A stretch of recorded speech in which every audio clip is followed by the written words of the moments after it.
c'est une industrie, le cinéma, c'est vrai, mais c'est aussi un artisanat. On voit bien qu'ici, on est toujours entre les deux aspects. Un cinéma qui veut s'intégrer dans l'industrie, en tout cas africaine, si pas mondialisée, et un artisanat, tel celui de Boubacar, qui à la fois assume la production et la distribution. Je pense que c'est vrai qu'il y a eu cette révolution technologique du numérique qui a quand même ouvert les vannes et qui a permis l'émergence d'un autre cinéma qui prend aujourd'hui le relais de ce cinéma industriel de distribution classique.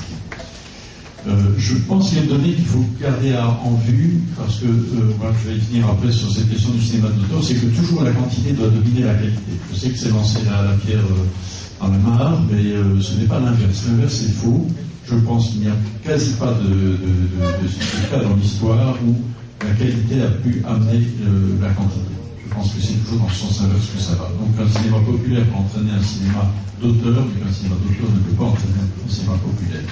Donc il faut se débarrasser là, je pense, d'une tradition qui est très française. Je pense que c'est lié aux anciennes colonies françaises, dont les cinéastes ont été marqués évidemment par la nouvelle vague et par cette idée de cinéma d'auteur qui a dominé dans le cinéma français pendant longtemps. En tout cas, qui a dominé, pas commercialement, mais intellectuellement. Et que l'Afrique n'avait pas les moyens de se situer dans ce cinéma d'auteur. Je pense que ça a été une voie sans issue qui a été prise. Le cinéma d'auteur, c'était une rupture à un moment donné. En 1960, des jeunes cinéastes, dans un cadre d'une cinématographie très commerciale, dominante dans son pays, etc., d'affirmer la présence de l'auteur. Je pense que l'Afrique avait besoin au départ d'un cinéma populaire où les peuples d'Afrique allaient se reconnaître. Et malheureusement, la voie a été prise très rapidement d'un cinéma d'auteur réservé finalement à une élite.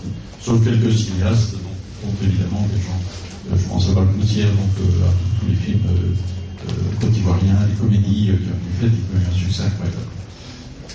Voilà. Alors, comme j'ai appris le cinéma, j'ai eu des cours avec le doyen de la faculté de cinéma de l'Université de Columbia, qui était par ailleurs tchèque, donc de l'Europe centrale, donc de culture européenne. Mais la première question qu'il nous a dit, quand vous faites un film, vous pensez à quoi? Combien ça coûte ou combien ça rapporte? Évidemment, en Europe, on est toujours avec cette idée combien ça coûte. Il a dit non, c'est l'inverse.